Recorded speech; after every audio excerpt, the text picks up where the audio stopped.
Hello and welcome to Wisden Women's Cricket Weekly podcast with me, Katya Whitney and Lauren Winfield-Hill. England have been hammered by India in the first ever women's test match at Lords. They lost by 270 runs, which is their fourth biggest defeat ever in a home test match, and it continues their run of not having won a test match at home since 2005. Katya and Kranti Gould became the first women on the Lords Test Honours Board, with returns of 113 and 5 for 37 respectively. Sophie Ecclestone also got her name on there, taking a second innings fifer, which is her fourth 5-wicket haul in 10 test matches, and that puts her joint second on the all-time list for most fifers in women's tests. But England were completely outplayed in all departments. This podcast is sponsored by Metro Bank. Relationships are important and everyone deserves a great experience throughout their financial journey.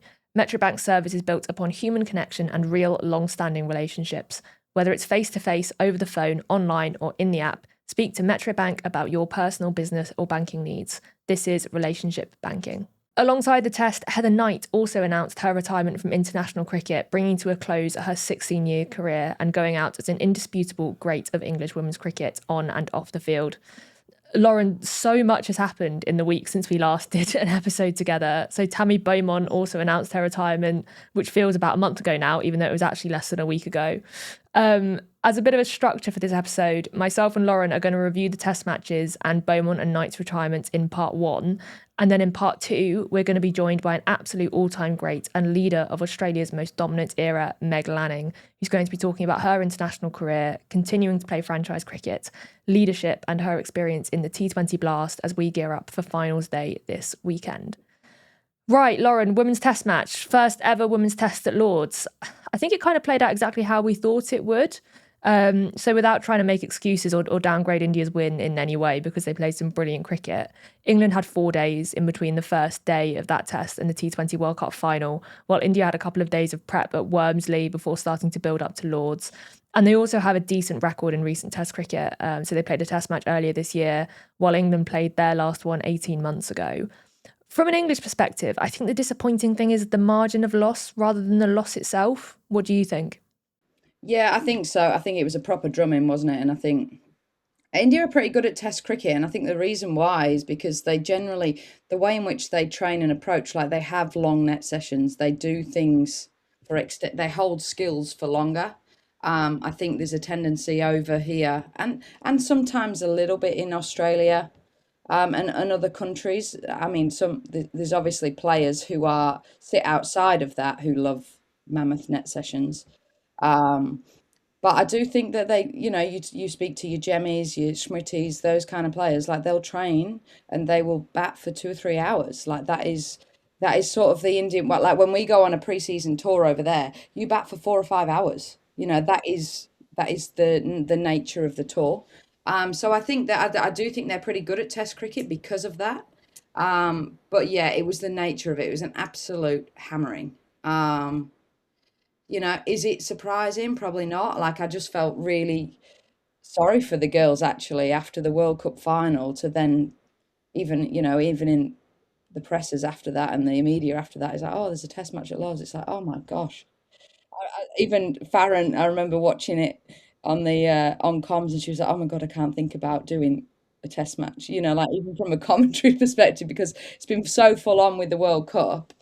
Um, you know, and for the poor players to sort of have what was hyped as a really big thing, the test match at Lords, etc. You can't help but feel like in that moment it wouldn't have felt that way. Yeah, well, we'll get on to the extent to which the test felt slightly downgraded by not just the scheduling, but everything else going on around it as well. But just before we get to that, we should talk about the 2 India stars from that test match because they were exceptional, Kranti Gould and Katya. So a year ago, and we spoke a little bit about this on one of the dailies we did on the Patreon channel during the test, Kranti Gould wasn't in India's international plans, which feels mad given how she went in England last year and in the 50-over World Cup last year as well.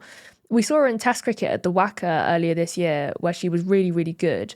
But at Lords, with the slope and with that wobble seam ball that she's got, she had her paces up as well, and she pulled her lengths back slightly to that harder length rather than chucking it up full, which is what England's bowlers try to do.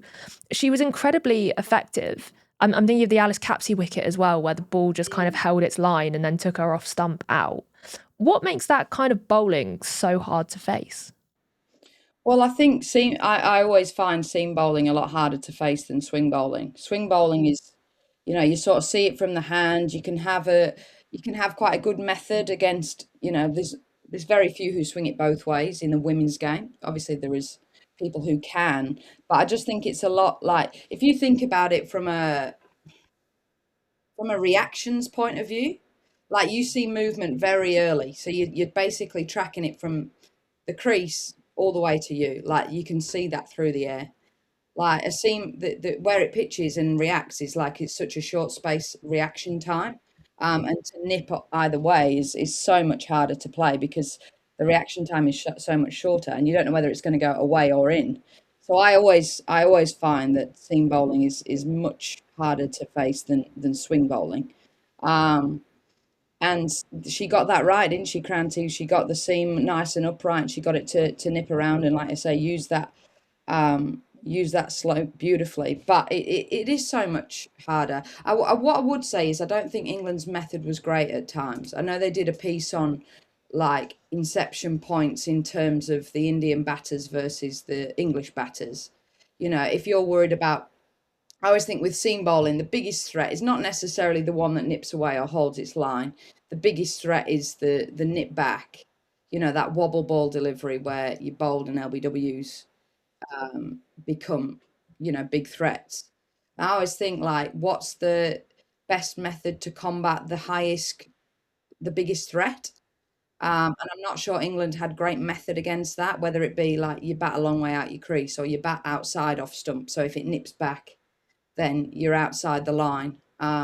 We did see a lot of players just sort of sit on the crease, and then that becomes an even bigger threat because you're not really negating movement or length. Um, but yeah, it's high skill. She bowled beautifully. She bowled with good speeds. I mean, those extra few days off and prep would have helped the fast bowlers for sure. Um, but yeah, England just weren't at the races really, um, and they were very much. There's some nice highlights in there. Obviously, Eccleston with another five for Amy Jones with a couple of fifties, but it wasn't really great viewing or reading if you're an England fan. No, and something I was thinking about Cranty Gould, like as good as she's been in the T20 World Cup and in the white ball stuff that we've seen her in so far, she does look like a player who would be tailor-made for Test cricket if there was more Test cricket played. And I was also thinking that about Yastika Bhatia as well when she scored that century in India's second innings. We saw through the T20 World Cup that India didn't quite really know what to do with Yastika Bhatia when she was in their 11, so she moved down for one of their games, and it's kind of been a theme so far that she's kind of been the one to move about a little bit. And so I didn't know, actually, it's my ignorance, but I didn't know she'd torn her ACL 18 months ago before kind of a few weeks ago. And she talked about it a lot during the press conference after she got her 100 and just how much work she'd had to do to get her leg back to a point where she could play cricket again. She also, is a keeper, and that's incredibly, obviously, difficult thing for a keeper to do. And I think, yeah, it was just interesting watching Bhatia and thinking you're a player who looks tailor-made for Test cricket, and seeing you in T20 cricket, it now kind of all makes sense that this is what you should be doing. And it made me laugh that Sachin Tendulkar gave the team talk on the final morning on the pitch before India went out on the field. And I was looking at it going, oh, only one of Yastika Bhatia and Sachin Tendulkar is on the Lord's Honours board. And it's Yastika Bhatia, which I thought was quite fun. Yeah, yeah. Well, that's the really cool parts of it, isn't it? Is like things like that are so iconic, and there's some really unbelievable things that happened within that. I'd have loved for it to happen to English players, um, but I do, yeah. If it was I think the timing of it wasn't great, and the nature of it straight after the World Cup was obviously a bit of an anticlimax. But that should never take away the fact of like how Yastika Bhatia feels being on the honours board at Lords. How Kranti Goud feels being on the honours boards at Lords. As a young female cricketer, like they are iconic memories. But yeah, it would have been nice if they were English for sure. Yeah, well, like just in terms of how much better, like it is like obviously difficult with the scheduling, but just in terms of how much better at Test cricket India looked than England, I think we have to talk about the disparities in just the amount of red ball cricket that India play compared to England play. So we mentioned this on last week's podcast that India do have some domestic women's red ball cricket. So someone like Yastika Bhatia has played 9 first-class matches in her career on top of the 4 test matches she's played. And that might not sound like a lot, but it does actually add up to quite a significant amount of red ball time compared to what a lot of England players who are coming through have had. Like if you think about Alice Capsey, we spoke to her earlier in the year about her learning to play 50 over cricket on the job for England. So if you're learning to play 50 over cricket on the job, how on earth are you learning to play test cricket on the job? So India having, even if it is this limited experience, it all kind of adds up into a knowledge of how to play the game that England don't have. And it's something that Charlotte Edwards mentioned in her post-match comments. She said, our players just aren't exposed to this format. There is some multi-day cricket now played at an academy level in England, but the ECB have always been clear since the county restructure that came in that red ball cricket currently is not on the agenda. As someone who's part of that kind of domestic jigsaw puzzle of a structure, is there any way in which red ball cricket could be fitted into that summer? I don't think you're asking the right person here because I've got absolutely no interest playing red ball cricket domestically. Okay, well, as a younger player, though, as someone who that's what I was going to allude to. Like as a younger player, and I know that like a few of our academy girls that have played in those like 2 or 3 day games, like I think the Yorkshire girls played up at Durham. Like they loved it. They thought it was brilliant experience. Like, were they good at it? Probably not, but they loved the experience of. I mean, some people performed really nicely. But it just gives you a taster of what's required. And I think, certainly for, is there a place? The schedule is so packed. Like we play so much cricket with the travel.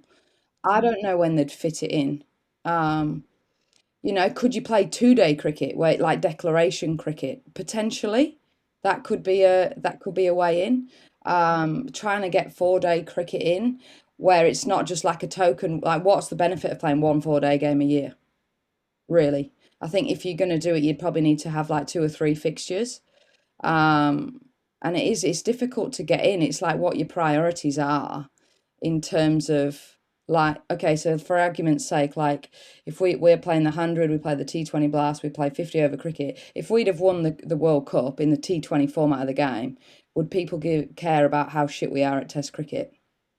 Does that go, well, actually, we've put our priorities in white ball cricket and we're having good success of that. And I don't know, like I feel like if you're doing it, you've got to do it, like, and you've got to do it properly, and you've got to give players a fair opportunity to get better at it and have a decent amount of fixtures. But I just don't see how you're getting that in. I think there's something to be said, and I don't think red ball cricket necessarily has to be within the existing county structure. I think there's a way of doing it where it's almost at an ECB kind of England level, where 3 sides are selected around the country and they play 2 or 3 red ball matches per season. Maybe, and this is not massively thought through at all, but maybe there's a way in which the county cup becomes slightly downgraded. Yeah, well, I was going to say, I was just going to say that, and obviously from our point of view with, juggling like World Cups and players in and out in different things, I think it's got to be very diligently selected and when that is. And I was just going to say that. I said the windows for that would be County Cup, when you've got County Cup fixtures. So you go, right, the County Cup, I don't want any of you, like all your, your heavy contributors don't play in the County Cup. They're playing in a red ball series because naturally they're the best players in the country. They're going to get picked for that. County Cup is about emergence, youngsters, opportunity. And you have that real clear distinction of the two. I think that would be the only window, because I do find, and obviously it's from a Yorkshire hat as well, is that we obviously don't have the same depth and squad and roster as a lot of teams. Is if you're then taking people out of proper domestic, not no the Metrobank and the T20 Blast. Yeah, those fixtures, then you're just hindering your best competition again. So I think when that window is, it's got to be carefully selected, and that would be an opportunity around the County Cup. But I wouldn't do it as a domestic teams. I'd do it as your best 35 players in the country. But then maybe there's even scope for that. I mean, we saw England play a lot of winter training camps this year rather than playing bilateral series. And even when England do play bilateral series, I mean, looking at this winter, apart from the Champions Trophy, there's not a lot that's going on for England. Maybe there is scope for one of those camps to be a Red Bull skills camp. So then you're taking it out of the domestic season. Or maybe that's something that you do while you're working out how to get Red Bull domestic cricket into the season.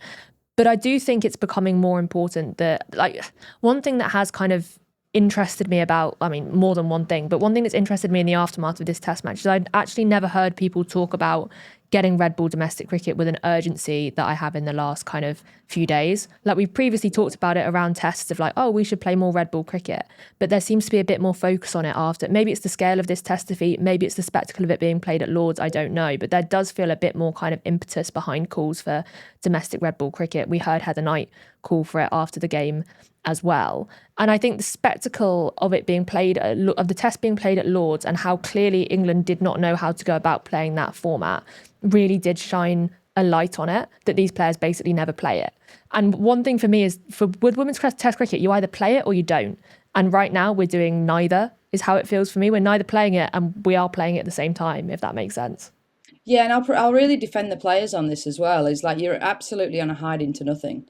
Like, I played, I don't know, 4 test matches, and I was absolutely shit. Like, I never get over 20 or 30 because the nature, you face like 60, 70 balls and it feels like you've batted for an entirety, and you've not even remotely got into your work. So players are, and you have a net session, and the longest you ever bat for is an hour. So like, how are you, it's like having a sprint cyclist and asking them to do the Tour de France. Like, they're on an absolute hiding to nothing. It's a completely separate entity. And I completely agree. You're not dipping your toes in. You're either getting both feet in or you're not bothering at all. And we're in this like real murky area where we're expecting players to be good at something that they just don't do. And that would never be the case in any other sport. Like, you're not gonna ask a 400-meter runner to go run a marathon. But we're asking white balls specialists almost to do a batathon.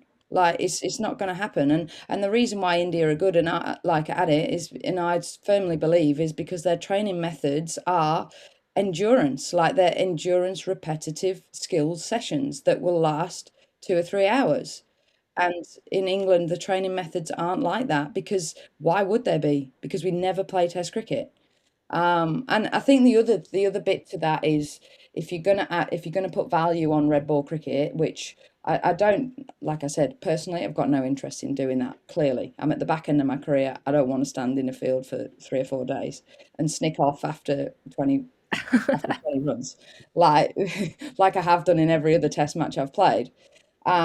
Because that the method, the endurance, the repeatability is so different. Even just the things of like, like in white ball cricket, like your game sense is so different. Like, you're like, right, fields are this, so they're going to go slower ball or they're going to go into length or whatever. Like, your brain is so different.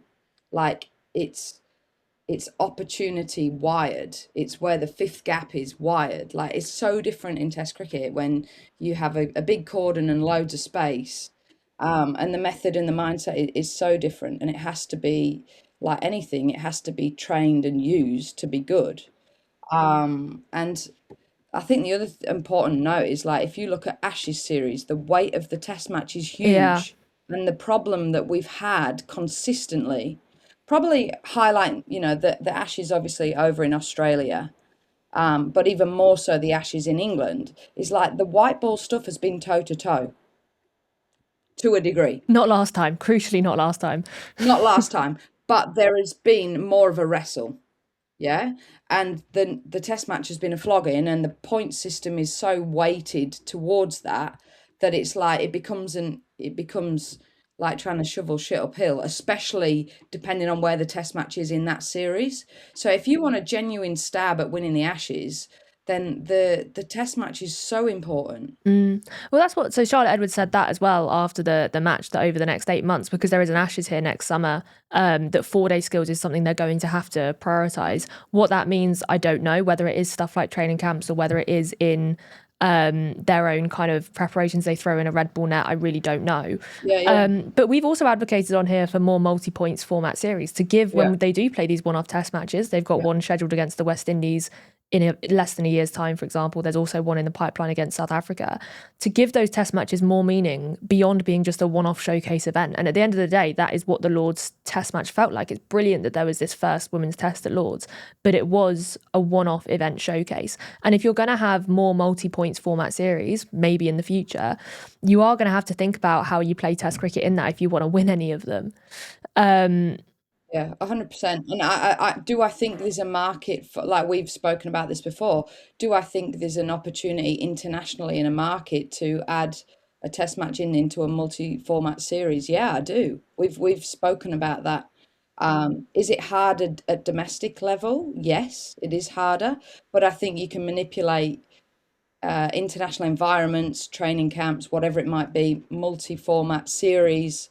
If you're planning series and fixtures, I think you can definitely get that into the international calendar. Harder at domestic level if you want 4 days, but I certainly think you can manufacture that into an international schedule of sorts. Right, the biggest news of the test match from an England point of view came at the end of day 2 when Heather Knight announced that she would be retiring from international cricket after the game.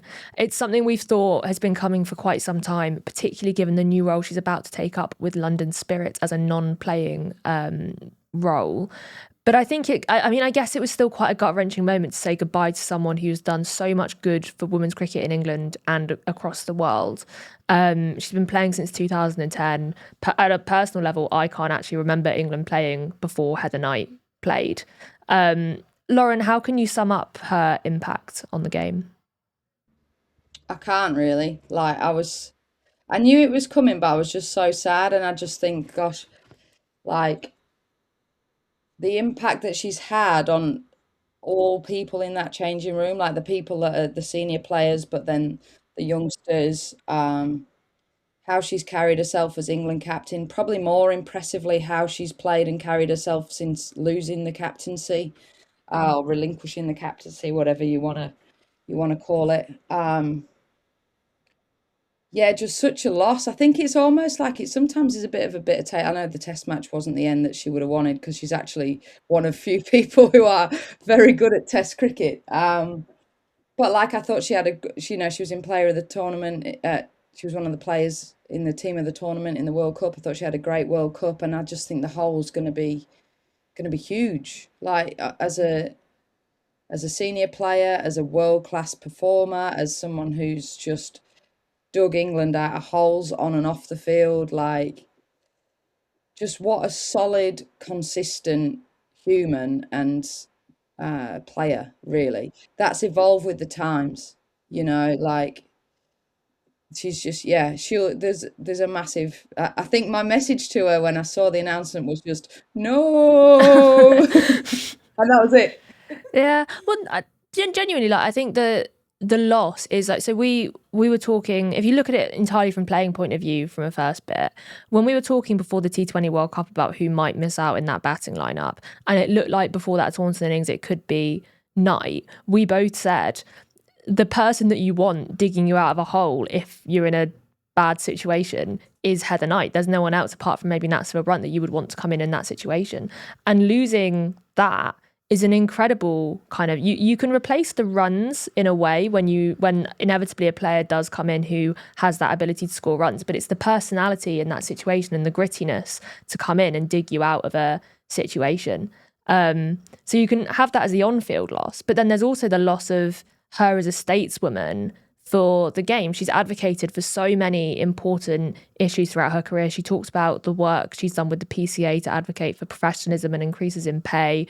Her advocacy through COVID for international women's cricket to resume, how she's led on the Afghanistan issue, the 100 pay gap, like too many issues to measure. And having someone of that kind of stature and also someone who's able to articulate in herself in that way, that kind of loss is absolutely huge. Oh, and you know what? There's probably a lot more to it than we haven't even realized that there's probably different meetings that she's been in, board meetings, like different discussions that she's been involved in that people wouldn't even have a clue. Like, and it's all like with a view to betterment for the game, for the English game, for the world game. Like, I think she's an incredibly selfless person. She's always wanted to leave the game in a better place than when she arrived, and there's absolutely no doubt um, in any of our minds that she's done that.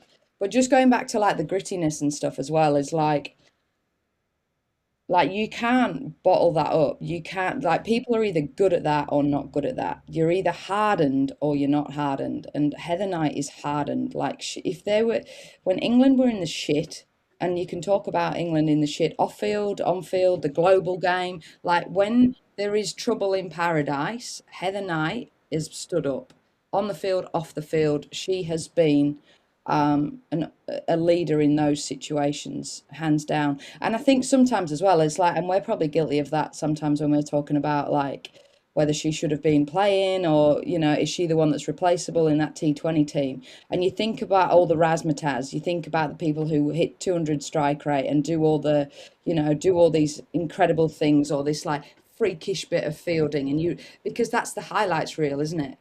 But Heather Knight is not always the highlights reel, but she is the key cog that lets everybody else do that around her. Um, and yeah, like I mean, if you're 10 for 3 at the Oval or whatever, there's nobody that you want coming in more than Heather Knight. Well, they Like, were. That's the point, I think. Like, they were. yeah, Like, when I was thinking about her T20 World Cup, obviously we spoke a lot about Nat Brunt and Danny Wyatt-Hodge because they had kind of freakish tournaments. But without Heather Knight, there's a big chance England don't get to those semi-finals and definitely don't get to the final, you know? So that's something as yeah. well. And people always say, I don't know why this question gets thrown around, but it's like just a random thing. It was like, oh, if you could get anyone to bat for your life, who would it be? And for 10 years, I've answered Heather Knight since that innings at Wormsley. Like, if there was a situation where literally you had to bat for your life and be in the most high pressure situation and dig out of a pretty deep hole, it would be Heather Knight, hands down. Um, yeah, immeasurable. And like I say, there's probably loads that she's advocated for off field. There's probably been loads of really tough, honest conversation that she's had with people at ECB, people at ICC, people in the game globally to try and move the game forward. And it's going to be an incredible loss. But what I will say is, I think she's going to absolutely nail whatever she's obviously got the general manager gig at Spirit, even just how she's operated in that. Like, I've had conversation, like, even from a recruitment point of view, like, she's such a diligent operator. I know that like some of the Yorkshire staff went for roles there and things like that, where that just the precision and just a great operator, and how much she cares about environments and being successful and all those things. Like, um, she'll crush whatever she goes into, and I'm really excited. Like, I think the really pleasing thing is she's finished in a good. I think if you look at, like, no disrespect to like a Susie Bates, but you look at the end for a Susie Bates, and it's quite sad. Like, I feel a bit sad about that because she's been an icon of the game, and that was the end. Not really getting picked, and just like it's just like a flower wilting.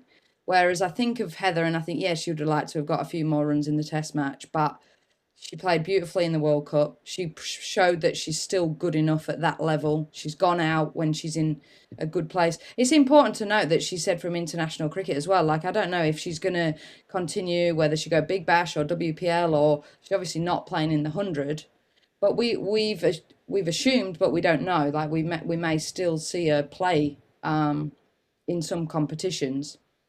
But she's got a really cool. I think working with Mo Bobat at London Spirit was a massive pull for her. Like a real leader in the franchise space, in the cricket space, and that is just right up her street. So, like, the fact that she's got something that she's hugely passionate about, excited about, and she's finished her international career in a pretty sweet spot. I think it's a nice ending for her. Yeah, it's a pretty good gig, that London Spirit job. What are your favourite? You've played a lot with Heather for England. What are your favourite memories of playing together? I just love Test cricket with Heather Knight. Like, so that some of the Test matches we've been involved in, some of her like mammoth innings when the rest of us have been pretty pony. Having fun in the slips, cordons, like getting to know Heather, you're playing rounds of golf, like, spending time off the field. I think I'm not some like I remember moments like obviously that whole transition period when she took over captaincy, we won the World Cup. Like they're obviously huge things.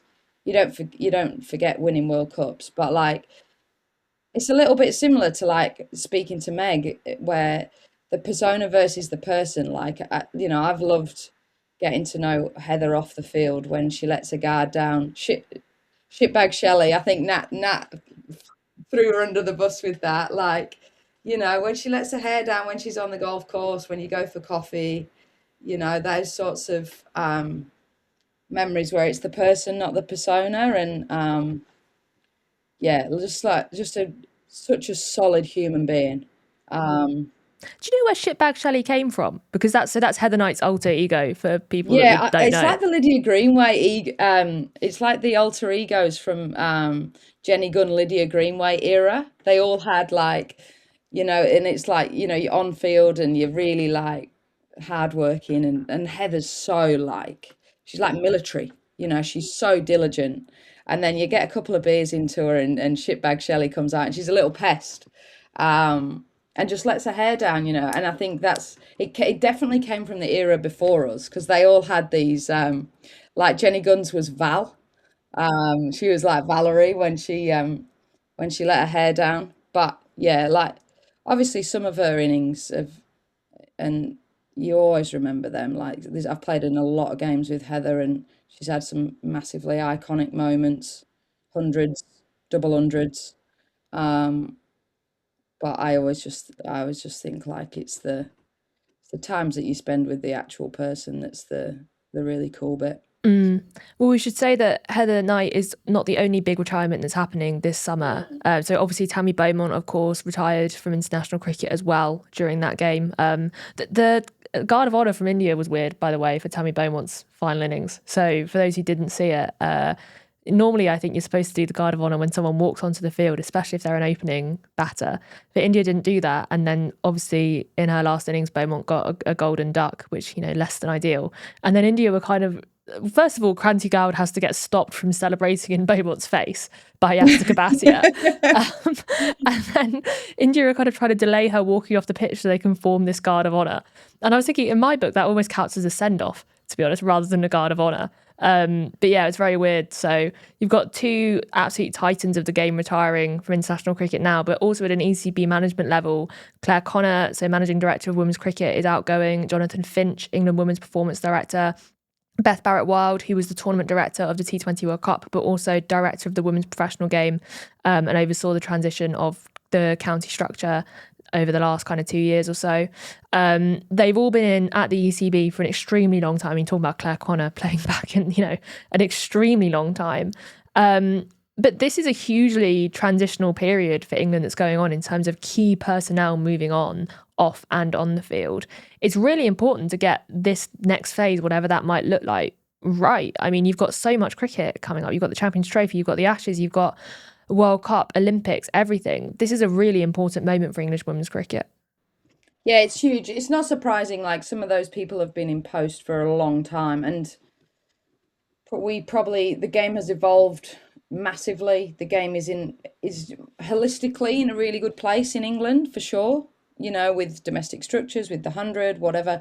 Probably haven't got the trophies in the cabinet at international level that we desire and we expect.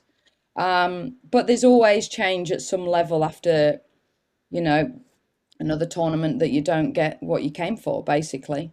I know someone who will be very good at one of those roles further down the line, and that is Heather Knight. I think that probably But comes a bit too close right now for any of those roles for Heather Knight. But yeah, 100%. But like, like further, much further down the line, I think she would be fantastic in one of those positions. Be interesting to see who does get those posts and those roles. I think it's huge who that is, whether their background is in cricket or another sport or whatever. Obviously, massive, massive positions to shape where do we go from here, what that looks like. But yeah, not surprising really. There's always some change. I'm be interested to see whether there'll be shop floor change with Lottie as well, because she's inherited a bit of a coaching team without changing too much. Obviously, she's not been in position an awfully long time yet. She's changed a few bits. She obviously brought Luke Williams in, but there hasn't been like wholesale changes in the staff on the shop floor. Um, so there was always going to have to be some change higher up the chain. Um, but yeah, it's an exciting time. Like change is feared, but it's good, and a new direction and a new vision is unnerving as that is never a bad thing. Um, but I'm very intrigued as to who will get these positions because I think it's hugely important in their direction of travel. Yeah, I mean, for what it's worth, as brilliant as a lot of these people have been in their roles, I really don't think it's a bad thing. I think in English women's cricket, it's been quite introspective, is that the right word, for quite a long time. Like these people have stayed in position for a really long time, and they've all come from a background in a women's game that no longer exists. The game is in a lot of the time, because of these individuals who have done brilliant work, the game is in a different place. But I think it is an opportunity to bring some kind of freshness in, whether that's from within the game or outside the game. And I think actually looking outside the game is a really important thing to do, rather than keeping everything so cricket related. Obviously, there has to be a background of cricket for some of those roles, but I think it's a really exciting opportunity to see how the game can be moved forward by a different set of individuals. 100%. I totally agree. And I think sometimes this is not a great it's not a great way to term things, but I think sometimes in female sport especially, we love an outgrown volunteer. Like genuinely, like someone's been doing like chance to shine and they end up just getting the next promotion, the next promotion, the next promotion. And I think the game is in a different place for that. It deserves more than that now. And I think you do see that a lot in female sports where it's like, oh, but they worked with the under 15, so we'll give them a job because we want to keep them in the structure. And I'm not saying that's what's happened at ECB level, but I do think there is sometimes a case of that in women's sport. Is you look after them because they've been around for a long time, or they did the under 13s or whatever, and they've done the academy. It's like, no, I think the game is, we're not 10 years ago. Like the game is in a different spot now, and it deserves to be matched at the level we're at. And if that's somebody that's coming from Premier League football, from whatever it might be, an Olympic sport, whatever, it needs to be matched by where the game is at now, and the personnel needs to match that. It doesn't have to be someone that has been involved in the game a long time. It's got to be someone, it's not about how long you've been involved for, it's about where you're going to take it to. Yeah, 100%. Just before we move on, I think we should also briefly cross over into the men's game to talk about Heather Knight's retirement and the timing of the announcement of Brendan McCullum stepping down from his role as men's test head coach. Because it's relevant when to talk about celebrating Knight as a great of the women's game. So just for a bit of context here, the ECB, I mean, I'm sure you've all heard of it, but I'm sure the ECB, sorry, just for a bit of context here, I'm sure you've all seen it, but the ECB announced Brendan McCullum was stepping down from the men's test coaching role during day 3 of the test match. And then Richard Gould, ECB CEO, spoke on the test coverage at tea about it. There's been quite a lot of criticism over the last couple of days over the timing of that announcement alongside what was a historic event for the women's game.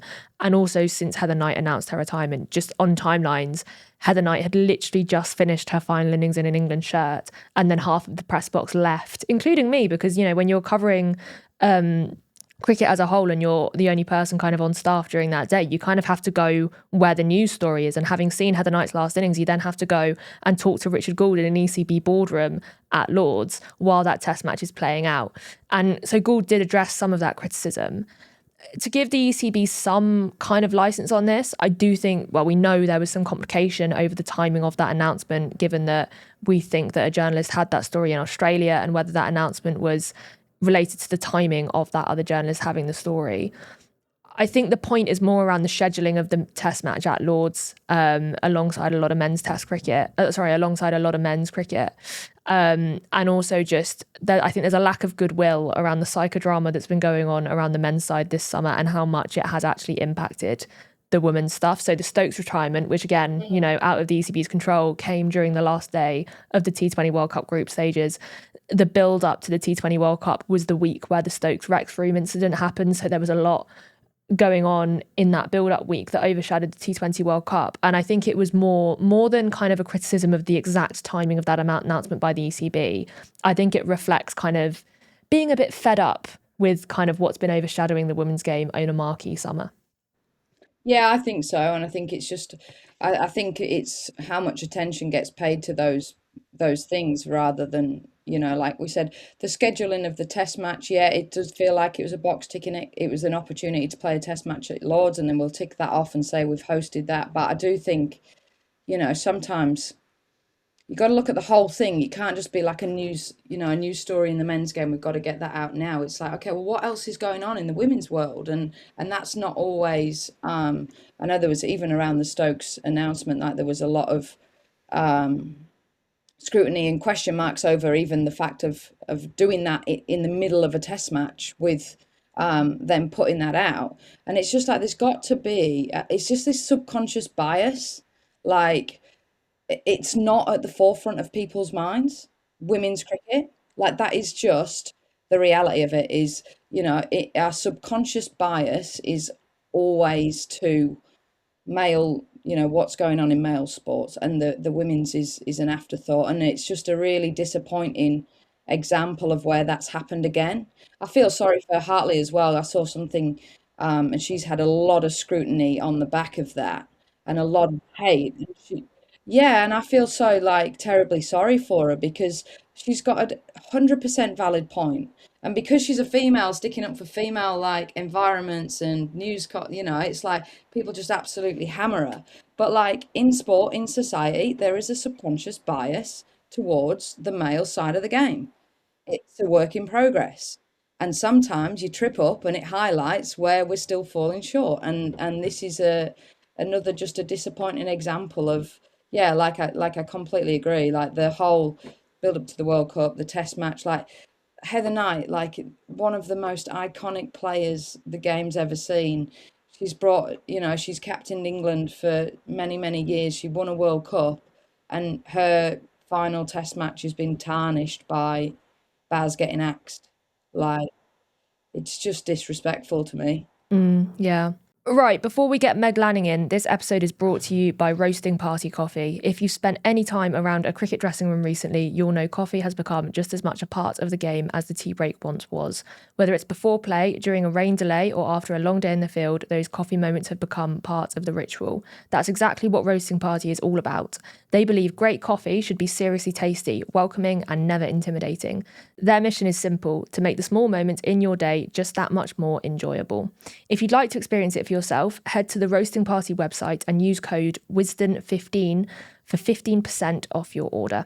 Right, Lauren, I think we've gone on for long enough. Shall we get Meg Lanning in here? Obviously, Australia's trailblazing dominant captain. She oversaw 4 T20 World Cup wins as well as a 50-over World Cup win and the Commonwealth Games win. And she's got more than 8,000 international runs to her name. What a treat. Let's get her on the show. Meg, thank you so much for joining the show. You're on holiday at the minute, I believe. I am, yeah, lucky enough to sneak over to Europe for a few days in between the bars finishing up and then the hundreds. So yeah, nice to relax for a little bit before we get back into it, which is good. For a bit of context, we wanted to get you on when you originally signed for Lancashire to play in the Blast, and I think Lauren messaged you before the T20 World Cup, and then Australia won the T20 World Cup. And me and Lauren have talked until the cows come home about why Australia is so good. So we thought we'd get the most qualified person probably in the world to talk about why Australia are so good on. What was your experience of watching that T20 World Cup like? Because it was the first World Cup Australia have won since you retired. Yeah, it's probably still a bit strange for me, to be honest, because a lot of the people playing in that team are former teammates of mine who I know really well. So it's a bit of a strange experience, I guess, and being over here as well, sort of seeing a fair bit of the hype around it, sort of added another layer to it. But it was nice to see them win. Obviously, haven't been able to make the final in the few World Cups before that, which which happens, and particularly in T20 cricket. I think you have a bad 5 overs here or there, and things change pretty quickly. So it's a pretty even contest around the world. But once sort of Australia gets into finals, I think the difference is that we just sort of handle those moments under pressure really well, and you have your experienced players who generally stand up. We've seen Beth Mooney, stand up time and time again in World Cup finals and deliver when it matters most. And I think we've just got a number of people who could do that. We don't really rely on one or two players to have a good day, and I think that's probably the difference between Australia and the other countries at the moment. How do you like, I guess it's not a trained skill, it's just something that I guess you've either sort of embraced that pressure or you crumble and succumb to it. But like, I completely agree in terms of like just that sort of big game, icing big games, and Australia do that better. But why do you think you've got that edge? Do you think that's just something that is like a learned experience over the years of being in more finals and being in more of those situations? Do you think it's something that is, I don't know, tighter games domestically, state-wise, Big Bash? Like, how do Mm. you, we're trying to find the golden nugget and get into all your dirty Yeah, it's a secrets. great question. Because I mean, I don't really know if anyone could probably put their finger on it. It just sort of seems to happen. I think it's a very competitive group, and even domestically, it's very competitive too. So if you're not performing, there's someone there who will take your spot, and I think that does drive individuals to help contribute to the team and keep improving their games and be able to fill different roles within the side. So I think that's certainly an element of it, that competitiveness and need to perform to keep your spot in the team, because everybody sort of wants to be in it. I think the WBBL early days really did help prepare the younger players to step up into international cricket. So, when I think it was back 2018, we had Georgia Wareham, Soph Molyneux, and Taylor Vlamink come into our squad very young, but they were able to make that transition pretty quickly and not just come in and be a little part of it. They actually stepped up in big moments when they needed to. So I think the WBBL played a role in that early doors. Obviously now we've got, different competitions around the world to do that for other countries too. But I think, that group of girls coming through now who are sort of pushing into their sort of mid late 20s, they had that experience at the start. Do you think you're in terms of like environments, obviously you're not in that environment now, but you've no doubt shaped that over the years that you were there. Is that something that is literally you could see on the shop floor every day, like in terms of that real drive to get better, like everything is ultra competitive, whether it be nets or, like all those sorts of things. Is that something if we were a fly on the wall, we would see that in that environment consistently? Yeah, you would. Our net sessions certainly got very competitive. When I was there with Monty, we were able to create. We do center wickets and practice games and stuff, but we actually were able to create some really good competition in those with our own little ways of doing it, and having two different teams. We had one stage where we had the Sharks and the Dolphins. And we played against each other. And some of those games, if you came and watched at a training camp, you would see a very competitive group, wanting to win and dominate those games even. So it's certainly been there, the whole time I was there, and no doubt that's continued. But yeah, I think the other thing that I think players do really well is take ownership of their own game. That they're not waiting to be told what to do by the coaches all the time. Obviously, the coaching staff are there to help guide and educate, but there's a lot of drive individually from within from players to want to get better and really take ownership of that at training sessions and in games as well. Yeah, I think having been in both scenarios, both systems, obviously playing over in state cricket in Oz and then obviously playing over here, I think that is, I would definitely agree with that. Like it's a stark difference in terms of, I look at like a Charlie Knott or even like a volley where the young players and they're going in and hitting balls and working on areas of their game, whereas a 22-year-old over here, not a blanket like an Ella Mack probably is, she would go and do that, but like as a blanket sort of generalism, I do think that I definitely agree with that. Like I can see how players just go in and hit balls on their own, or they'll go in and just do a handful of sweeps or whatever it might be. I think over here we're waiting for someone to give us direction. Quite often with young players, or I'll only throw with this coach. It's like, well, just go and own your space and go and work on your game. So I can definitely see how that plays out across the two different countries, having been in both systems for sure.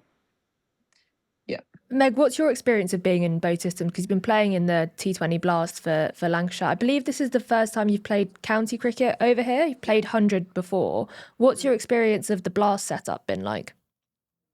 Look, I really enjoyed it. Yeah, I wasn't exactly sure what I was walking into, I guess, but I knew a few of the girls over at Lancs, which helped a little bit, and they were very welcoming. And I really enjoyed being part of the squad. Yeah, a similar sort of setup to what it is back in Australia in terms of sort of the state system. We play obviously 50 over cricket within that, but a similar sort of set up in terms of contracting wise and resourcing wise. So I think it's a really good competition. We saw some really good young players coming through. They get some opportunities to play at some of the really good grounds against some really good opposition, and sort of stamp themselves on the game, and hopefully give themselves opportunity to move onwards and upwards as well. So I think it was a great opportunity for me to come over and play some cricket rather than train. I could much prefer to play these days than train. So it was a nice experience and something I really enjoyed. And we didn't get the wins we would have liked, that's for sure. Would have loved for it to be a bit more successful on the field, but that's the way it goes sometimes, especially T20. You win some, you lose some. So, but yeah, anyway, the experience on the whole was something very positive, and I really enjoyed it. Is there anyone that, when you're talking about young players and stuff, is there anyone that's really stood out to you in terms of, I don't know, maybe one of the Lankies, or someone that you've played against where you think, nah, they'll be a serious sort of player, or you just been surprised generally about the standard and the youngsters? There's a few at Lang. So Darcy Carter's a young one. She's from Scotland, who had a really good World Cup actually. She's very, very raw but very talented, and I think the more she starts to understand her game a bit, she'll be able to dominate games a lot more. She's great in the field. She bowls and bats, so that's sort of the classic T20 cricketer these days, in being able to contribute to the game in all the different facets. So she's certainly one. I think the more she plays and understands the game, the better she'll get. But we had Sky Thomas the other day on debut come in and make 50 and win us the game. So she made it look very easy. We weren't able to do it for a few games before that. She comes in on debut and makes it look easy. So it seems like there's some really good young players coming through it at Lancs, which is really exciting. And I guess for them to be able to go out and play and start to experience what that's sort of like, that's really, really cool for them. And I'm sure there's lots of girls around the country who are doing the same thing. Mm.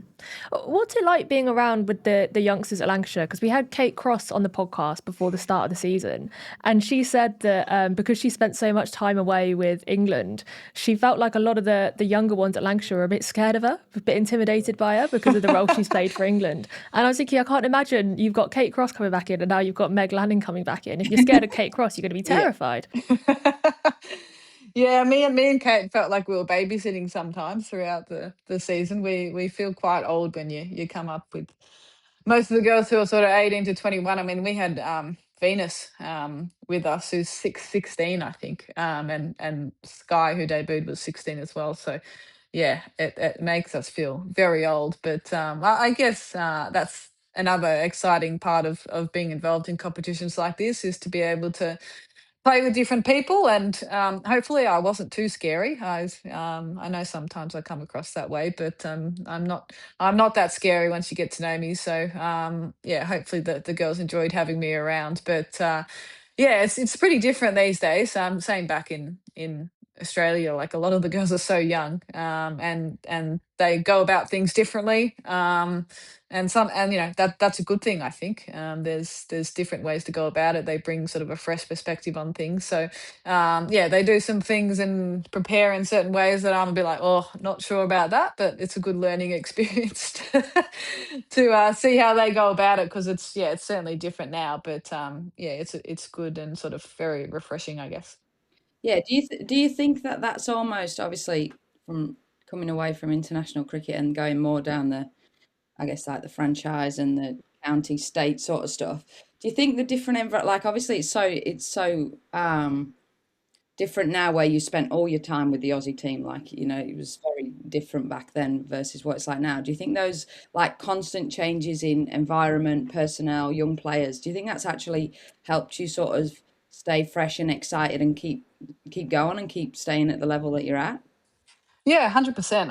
I've really enjoyed being in different environments and seeing how different environments work. What works really well, what maybe could be improved. So that's something I've actually really enjoyed doing, because I think sometimes in cricket we get stuck in our own little bubble and think that that's the only way to do things, and we probably don't look at the different ways, and you know probably not as willing to change things up and see how that goes. So, to come away, play with different people, like to play with Kate Cross, who I've played against a lot, and get to know her a little bit off the field, and some of the Lancs girls as well. Like, it actually made it a really fun couple of months. Obviously, I'm over here to play cricket and do as well as I can, but now it's nice to be able to sort of slow down a little bit and build those relationships, I guess, and enjoy other things away from just playing the cricket, which was my focus for many years, probably, quite narrow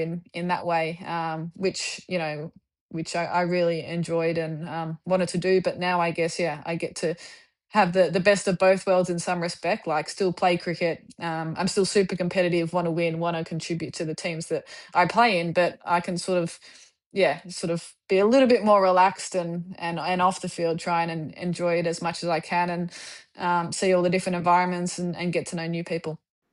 Do you think if you had your time again in that Aussie, sort of in that international era, do you think you'd take bits of, like you're saying about, like, the off-field stuff and immersing yourself in, I guess, like, it's what makes you great, isn't it? It's like hyper focus and that, like, all in, ultra competitive. Would there be bits now that you've sort of, how you manage yourself, how you spend time off the field? Like, obviously I've played with you at the Oval, and a lot of it was actually not, my, like, interactions with you was not what I was expecting, having played against you for a lot of years, Yeah. in terms of that openness and that relaxed nature and spending time off the field. Would you do things differently if you had your time again internationally, or do you think that was appropriate at the time and that's what made you great and that's what made you successful, or would you take a little bit of a pinch from each? Mm. Maybe a little pinch, in Not too terms much, of just a being, little. yeah, not too much, because I think you're right. I actually like having a little bit of time out and reflecting now. I like that was the way to do it at the time, and Yeah, that's what I think got the best out of me. yeah. Really having that focus and drive and putting everything into being as good as I could for the Australian team. And I think in a lot of ways that's what made me so successful, and the team so successful as well. So I think it's easy to, now that I've sort of done something a little bit differently, or maybe a slightly different approach, to go, oh well, maybe I should have done that during that time. And um, but yeah, I think, you know, I really enjoyed those 14 years playing for Australia. There was a lot of fun, a lot of good times, and yeah, it was a slightly different approach to now. But I don't think I'd change too much looking back on it. But it is nice, I guess, now to experience it in a slightly different way and have a different perspective, and yeah, just continue to enjoy the game, because at some point I won't be able to continue playing. That is inevitable. So whilst I'm still enjoying it and still contributing, then trying to do it as long as I can. You mentioned the balance between off-field stuff and on-field stuff being important in this phase of your career, but Equally, with no kind of national structure now for training, and also I believe you don't have a domestic contract back in Australia now either, how do you continue to stay kind of at the top of your game and picking up gigs in these franchise tournaments and performing well when you don't have that kind of formalised training structure? Yeah, well, that's something that I continuing to sort of think through each tournament I come up to. I've it's a new experience for me. So exactly what that looks like, I'm not too sure, but I think it gives me a really good chance to, like we were talking about before, is like take ownership of what I'm doing. And I'm not going to continue to play just to be a passenger in teams. Like, I do want to contribute and really, really play well. So that means I've got to be very clear on how to prepare and what I need to continue to work on to make sure I'm ready to perform. So I feel like the last little bit I've done that reasonably well. I'm quite clear on what I want to work on and get better at, and then when I do train, I'm very specific. So whilst it's not like within structured programs as such, I'm still training as much as I probably would. It's just very purposeful and specific. So um, you know I guess it's new experience for me, so I'm still trying to nail it down. But from my perspective, it's just being very specific and continuing to work on the things that I want. I just get to do it on my own schedule, not not as part of a program. So that's the nice part Sounds like about the dream. it. Is there things that, like, the way in which you train, like, obviously specific? I know you're not somebody that just picks up the tools for the sake of Mm, picking up the tools. Has that changed over the years? Like, going from, obviously, I mean, like, more the content of your training, yeah. rather than, obviously, you get to do it on your own terms. You get to do it 8 a.m. if you want to get it done, or whatever. But like the actual content of how you train and operate, has that changed over the years at all, or have you sort of got like a battery of things that you're like, I know if I do X, Y, and Z, or do these drills or Mm. whatever, then I'm in a good place? Yeah, it's definitely changed over time. I think I think when I was sort of more full time as such, I'd really want to get that base in over the preseason, and then once I get into series and stuff, I probably wouldn't hit that much. But obviously, because I'm just playing pretty much most of the year round, I don't have that base as such. But I actually think that allows me to be like a lot more specific. So now, like, I'm more willing to have like a bad net session, if that makes sense. So like, I reckon when I was playing, I was like, oh, I always wanted to feel good after the net and be, oh, I'm hitting it really well, like, so I'm all good. Whereas now I'd much prefer to work on something and pick something that I want to try and get better at, and for it to be a complete rubbish session than go in and just hit half volleys for half an hour. Whereas I reckon if I did that a couple of years back when I was playing for Australia and had like a rubbish net session, I'd be thinking about that heading into games. So that's probably my perspective that's changed a little bit. Like, it's sort of like I've got something I want to work on in the session, and I actually, like, sometimes it'll go well, sometimes it won't. And in fact, the sessions that don't go well actually give me a fair bit of information on stuff as well. So it's actually still a really productive session. So not getting so caught up on how well I hit it or how well it went. It's actually like, what was I working on, and did I do that? And that's sort of like, well, yes or no. So that's sort of how I sort of judge the net sessions now. So I certainly wasn't thinking about it like that when I was playing for Australia. It was more about feeling confident and positive going in. So um, that's changed. And it's actually really fun. I actually enjoy like those net sessions. It's like I know how to hit a cover driver. I know how to hit a cut shot. It's like get to go in and try things that maybe I'm not as good at. Um, and so it actually like has added a little bit of fun element to training, which I've really enjoyed over the last little bit. Mm.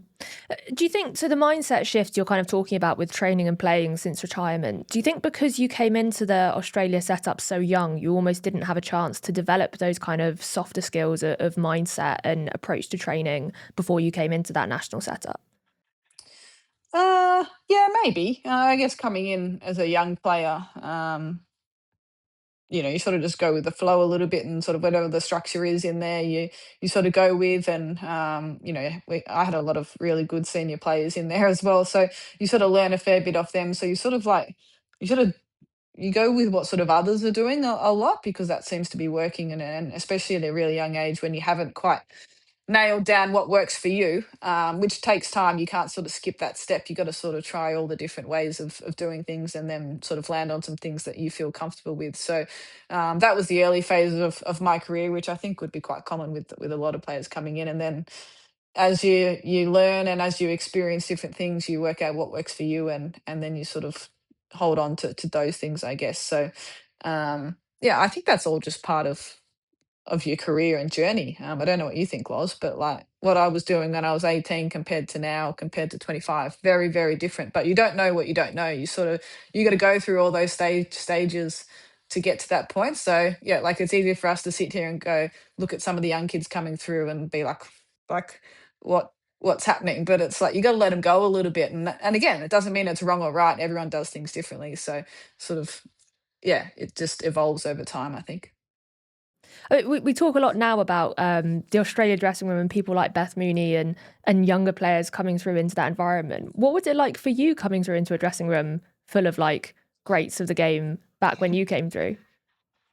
Yeah, it was a really good experience. I think we're sort of still back in those days where you come in and sort of do as you're told a little bit, and follow what everyone was doing. I was very welcome. Don't get me wrong, but that was um, sort of how it worked back then, and had some really good role models leading the way. Alex Blackwell, Lisa Sthalekar, Shelley Nitschke was still playing. Me and her opened the batting in my first few games, so that was good fun. So yeah, there were some really good role models in the team to be able to come in and learn off, and show sort of what it took to compete at that level, and be really successful at that level. So yeah, I feel very grateful to be able to have played with some of those players. They're greats of the game, and certainly learnt a lot off them early doors. And it was a really cool time to come into the team. Mm. How much of playing with those players did shaped your kind of the way you captained the side in the early days? Because you were young when you came into the captaincy and then captain for a really long time. How much influence did playing with those really senior players have on your early years of that? I think a fair bit. What you sort of see coming into the team is um, sort of the foundations of what they've built, and how the team wants to operate, and what the key traits are for that team, I guess. The players come and go within the Australian women's team, but there's always been those real like fundamentals within the side of taking ownership of your game, really being competitive, making sure that you're working as a team, and that sort of stuff. So that was the things that were very obvious from the time I walked in. And yeah, but those older players and experienced players certainly had a big impact, and took little bits here and there from them, and then tried to put my own spin on it as I went along. But it was yeah, as I said, a very great time to come into the squad with so many incredible players who have had a huge impact on the game. How was I want to get into your leadership actually, because I'm interested to know how you find it now. With obviously you had that huge reign, Aussie captain, hugely successful. You're basically, like, we know what it's like back then. You're pretty much in each other's pockets for 10 or 15 Mm, years. Aren't you? You spend all your time together. You get to build an environment. You get to understand each other. How do you find the difference between now? You obviously flying somewhere, you're captain for a month, you're meeting new people, squads are changing all the time, personnel's changing, coaching staff are changing. yeah. Is there any difference in your leadership? Is there any sort of challenges that you find with that? Or is it, do you try to just pretty much transfer what was then into like a franchise setup? Um, oh, the fundamentals stay the same, but you've got to change depending on the group that you've got. Like heading into the 100 this time around, we've got a completely new squad, new coaching staff. You got pretty much 3 days before your first game, before when everyone meets up. So it's going to be pretty hard to completely gel and nail down, your key values and things like that, which we probably did a lot within the Australian team.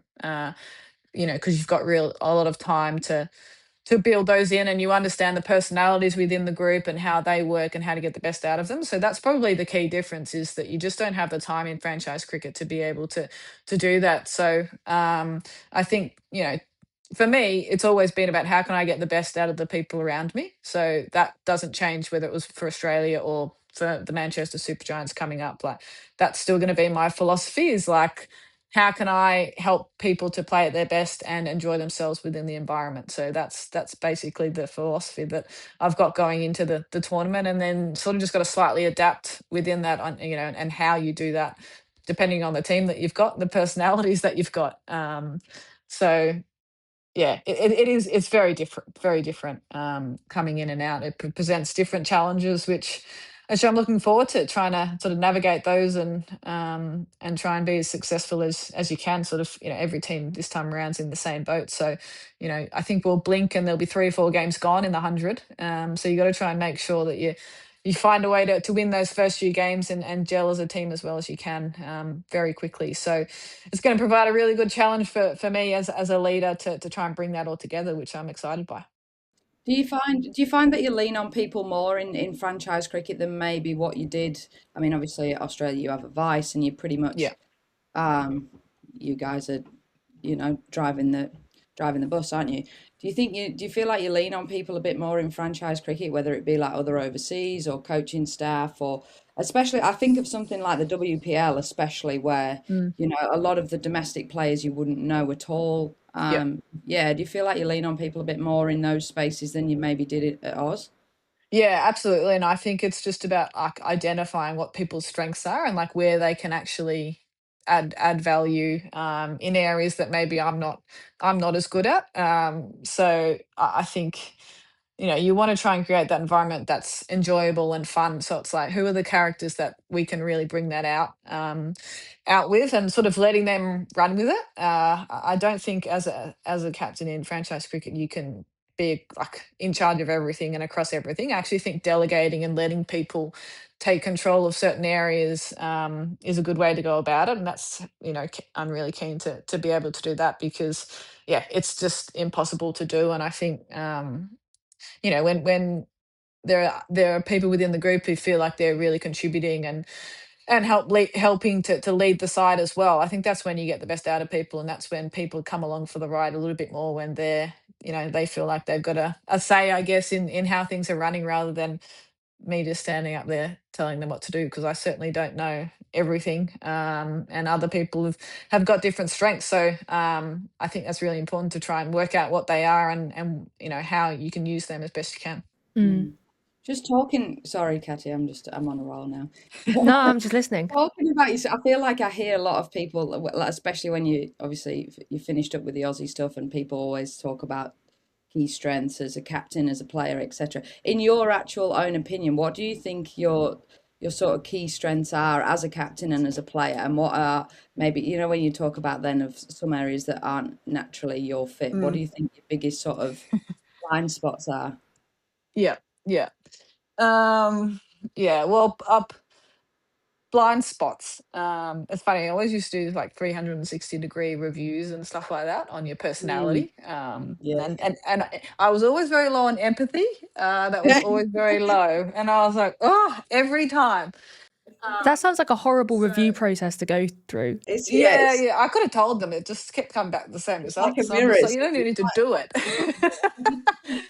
But that's something I think, like, I think with more experience and stuff like that, I think you get better at understanding those situations. But I think just even just organizing social activities and like stuff like that, trying to get the people who love that sort of stuff to really run that. And just have a couple of people who I can sort of trust to be able to work within the group, so have different touch points. I think I think that is one of my strengths, is actually being open to delegating and letting other people, help out, rather than feeling like I need to do everything. A little bit like I was saying before, like I think that actually makes the group run a lot better, because people are invested and really buying into what you're trying to do, because they're having some control over what that looks like. So that's something that I think I got a lot better at, and it really is one of my strengths in that regard. And then I make decisions. I think that was always a real strength of mine right from the get-go. When I took over the captaincy, I was not afraid to make a call, and sometimes it's right, sometimes it's wrong. A lot of the times it's wrong, but I would much rather make a decision and get it wrong than sit back, let things happen, and hope for the best. Because I think that doesn't always turn out that well. So that's something I've always done, and will continue to do, whether that's on or off the field. I think making those decisions, having upfront conversations, being honest with people as much as you can, tends to help a little bit too. So they're the things I like to bring. But I think that's it. I don't know what anyone else has said, but that'd be my assessment. No, well, probably just the other bit is just like that desire to win, isn't it? Like that ultra competitive. But in terms of your decision making, are you someone that's like really informed and stats driven or matchups driven, or is it all just? I feel like I hear a lot of people say about like your intuition and being quite instinctive with that, but I don't know if there's a bit more of if there is more that goes into it, or it is very much just a feel sort of thing.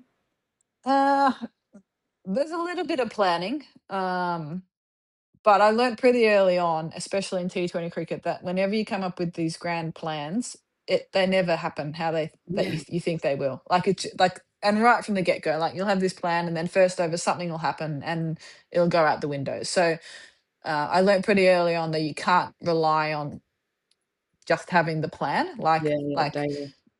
So going into games, I like matchups is massive now. So T20 cricket, I think like that pretty much drives everything.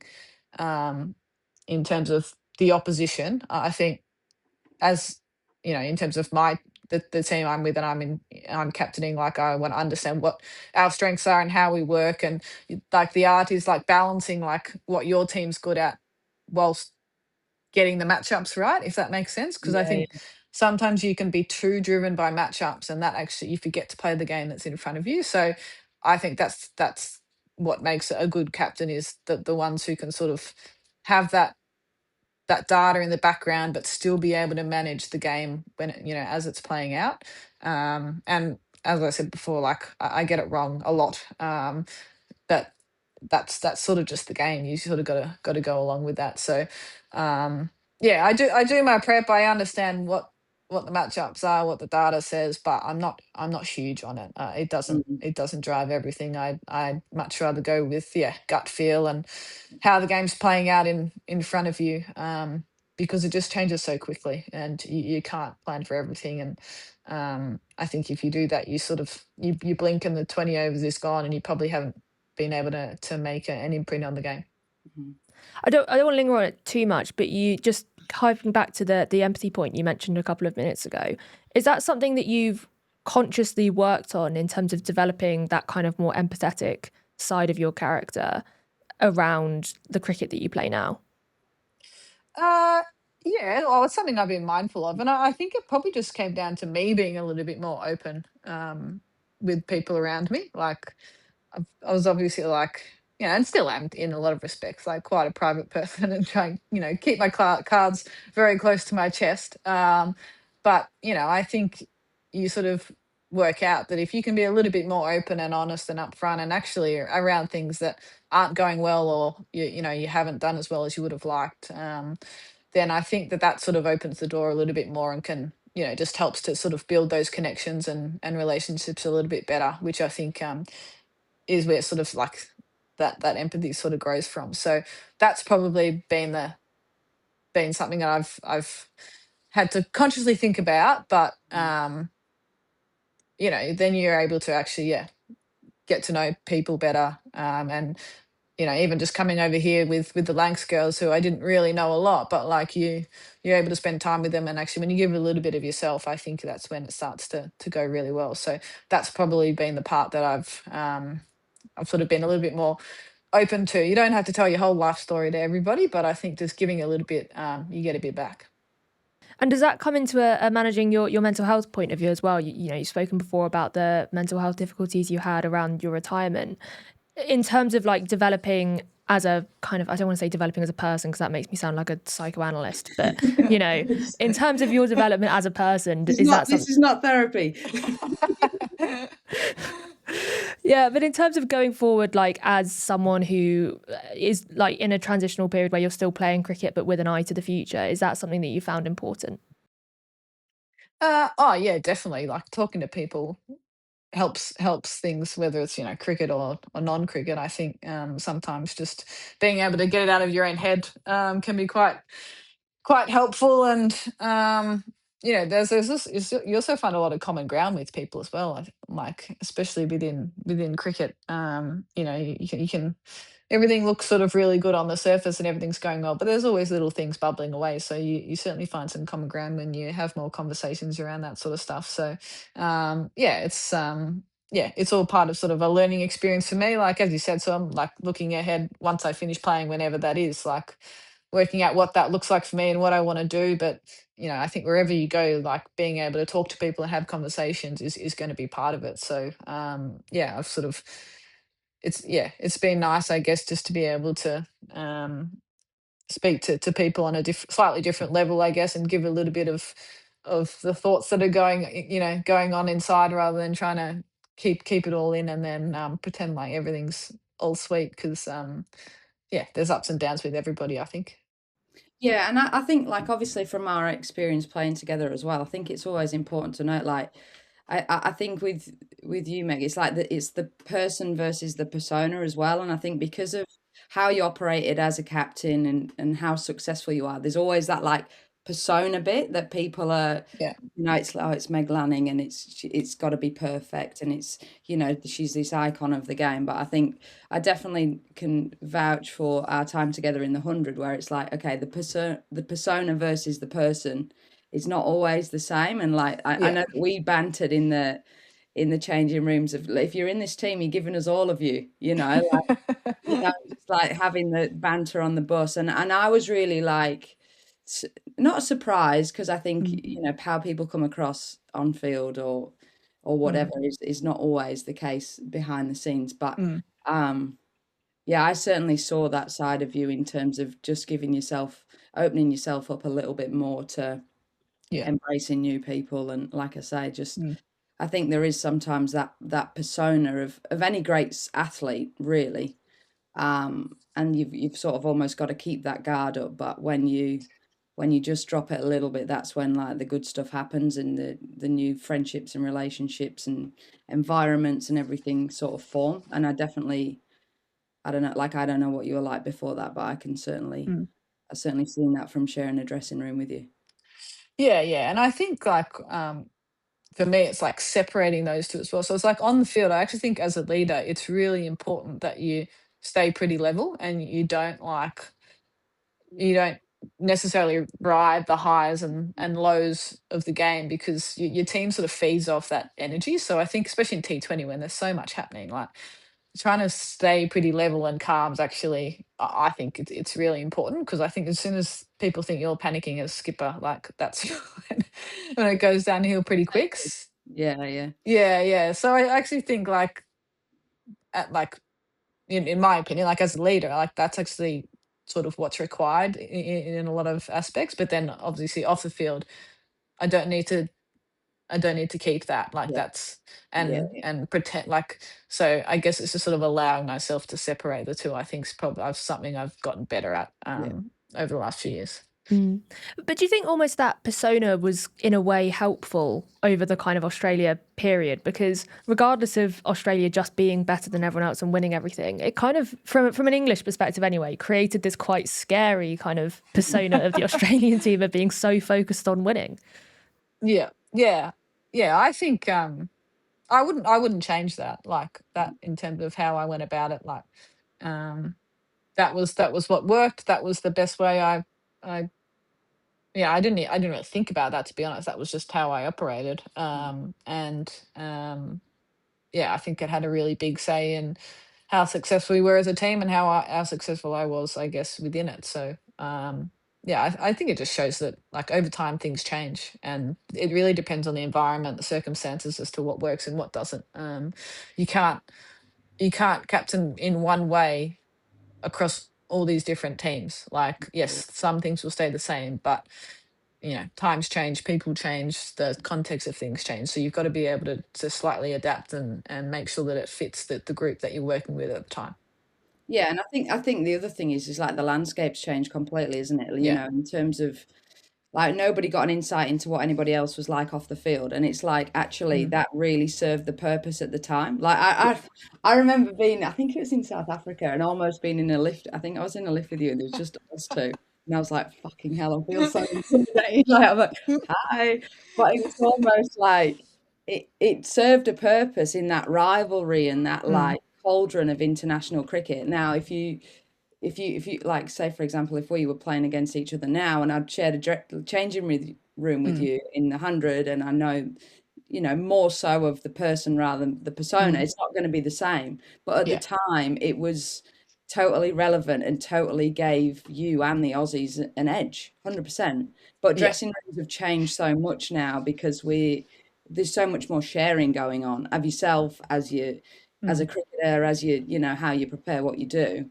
So I agree. Like, I mean, it doesn't really matter if I agree or not, but I certainly do believe that gave you and the Aussies an edge and served a real distinct, successful purpose at that time. Would it survive now? Would it be the same now? Probably not because of franchise cricket.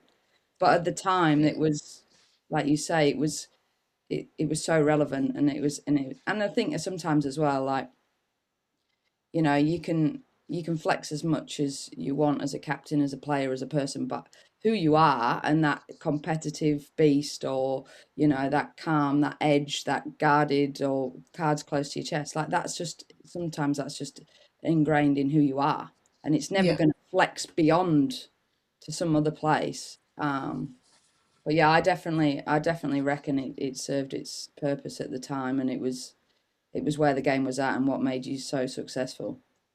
Yeah, well, we didn't have franchise cricket was sort of only just starting, really. So I used to like when we had World Cups and you'd stay at the same hotel as all the other teams. I used to hate that. I Yeah, no, just I like, hate I don't it. want to see the opposition at No, breakfast or in the no, lift. It's yeah, like, no, especially in the lift.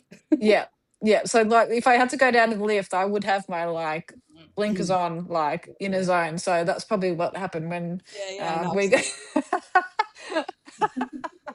Yeah, so, yeah, I used to yeah, that was just, like, the worst, Yeah, yeah, it every was. team in the same spot, so I'm not you're my opposition. I don't Yeah. I'm not interested in small talk or having conversations, Mm, whereas now, like you mentioned, it's very, very different. yeah, That's really interesting though, because I've spoken to some like coaches, and especially with women's tournaments that have previously in like the early 2010s and stuff been played in very kind of similar venues across tournaments rather than traveling around. And I've spoken to some coaches who said, yeah, I'd encourage like players to mix and like learn things off each other.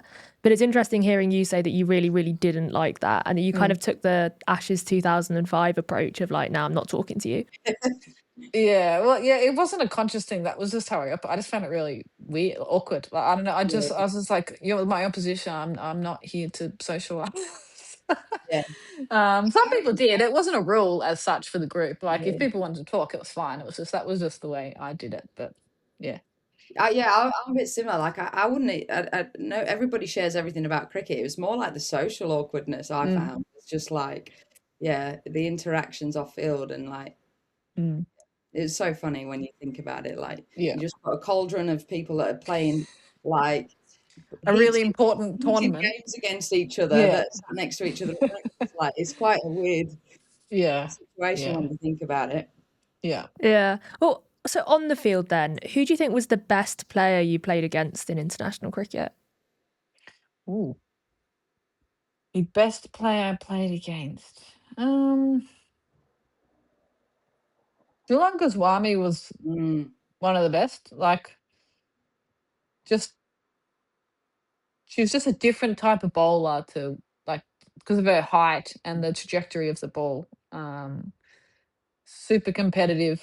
So yeah, I'd say she was like probably underrated, to be honest. Like, I think she really led that Indian attack for a long time, and was very successful. Always really good battles with her. So, she's certainly up there. like the back end of like Charlotte Edwards' career. Coming through, she was, when I first came into the Aussie team, like she was the key cog in that England side who had obviously been so successful over a long period of time. So yeah, they're probably the couple that I'd say. And it's a question I can only ask an Australian, but do you have a favourite World Cup win? Oh, favourite. Like it's hard to go past 2020. But equally, like 2018 and 2022. So 2022, the 50 over World Cup, and 2018, the T20 in the West Indies. They're very, very different reasons, but they're up there as well, just in terms of the context of them. But yeah, 2020 in front of your home crowd at the G, played a pretty perfect game, like as a team, everything sort of came together nicely. And even just like obviously we would have liked it to be a lot smoother through the group stages and the semi-finals, but the fact that it wasn't and all of those things happened made it so much better. So yeah, I think it's hard to go past that one. You got a hug off Katy Perry, I believe, as well at that final. I did. I looked happier at giving Katy Perry a hug than I did, I think, all tournament. And yeah, I'm not a hugger. So she actually tried to walk past me. I called her back. I was like, no, come back. I was like, I'm not missing this opportunity. So there's a really cool photo of me actually that I've got of, me and Katy Perry having a hug. So that's certainly a good highlight. Great. Well, that feels like a good place to finish, Lauren, unless you've got anything else you want to talk about. No, it's been awesome. Thanks for joining us, mate. That's been really awesome. Just quickly before we go, T20 Blast Finals Day, as we mentioned in the chat with Meg, is this Friday. I'm aware that over the last couple of weeks, over the last month really, we've neglected domestic competitions on here. I'm sure you can appreciate there's been quite a lot going on, and the T20 World Cup and Test match have taken priority. However, after Finals Day, we will do a proper Blast debrief next week, as well as look towards the 100. We will see you then. Metrobank is committed to championing women's and girls' cricket so that players of all ages can find their place in the game. From the elite to the grassroots, they're working to help the game grow. See the difference they make. Search Metrobank Cricket.